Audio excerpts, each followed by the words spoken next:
குட்டி யானையின் வானவில் பயணம். குட்டி நண்பர்களே, ஒரு அழகான மாலை வேளையில் அடர்ந்த காட்டுக்கு நடுவே ஒரு குட்டி யானை ரொம்ப சந்தோஷமா விளையாடிக்கிட்டு இருந்தது. இந்த குட்டி யானை ரொம்பவே குறும்புக்காரன், நிறைய கனவுகளை காணக்கூடியவன். வானத்தை பார்த்தா அங்கே என்ன இருக்குமோ அன்னு எப்பவும் யோசிச்சுக்கிட்டே இருப்பான். அப்போ சட்டென்று ஒரு மழை வந்தது. மழை நின்னதும் வானத்தில் ஒரு அழகான வானவில் தெரிஞ்சுது. ஊதா, நீலம், பச்சை, மஞ்சள், ஆரஞ்சு, சிவப்புன்னு எத்தனை வண்ணங்கள்! குட்டி யானைக்கு அதை தொட்டு பார்க்கணும்னு ரொம்ப ஆசை. அது மெதுவா அந்த வானவில்லை நோக்கி நடந்து போச்சு.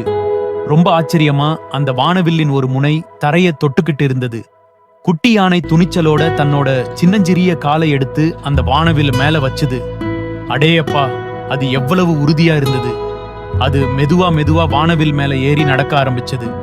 அப்படியே மேல மேல மேகங்களுக்கு நடுவே போய்கிட்டு இருந்தது. மேகங்களுக்கு அப்பால் ஒரு அதிசயமான பூங்கா காத்திருந்தது. அங்கு பூக்கள் எல்லாம் வானவில்லின் வண்ணங்களில் ஜொலித்தன. சாக்லேட் ஆறுகள் ஓடின. மரங்களில் இருந்து இனிப்பான பழங்கள் தொங்கின. அங்கே ஒரு இசை ஒலிச்சது. அது காற்றில் பறந்த வண்ணத்து பூச்சிகளின் சிறகுகளில் இருந்து வந்தது. குட்டி யானை அந்த பூங்காவை சுத்தி வந்தது. அங்கே பேசும் பறவைகள் பாட்டு பாடின. குட்டி பூச்சிகள் சிரித்தன. எல்லாமே ரொம்ப அழகாகவும் புதுமையாகவும் இருந்தது. குட்டி யானை அங்கிருந்த பூக்களின் வாசனையே நுகர்ந்துச்சு.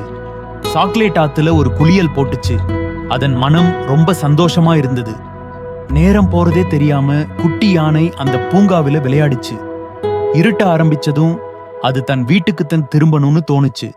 அது மறுபடியும் வானவில் மேல ஏறி மெதுவா கீழே இறங்க ஆரம்பிச்சது. குட்டி யானை வீட்டுக்கு திரும்பி வந்துச்சு. வானவில் பயணம் ஒரு அழகான கனவு மாதிரி இருந்தது.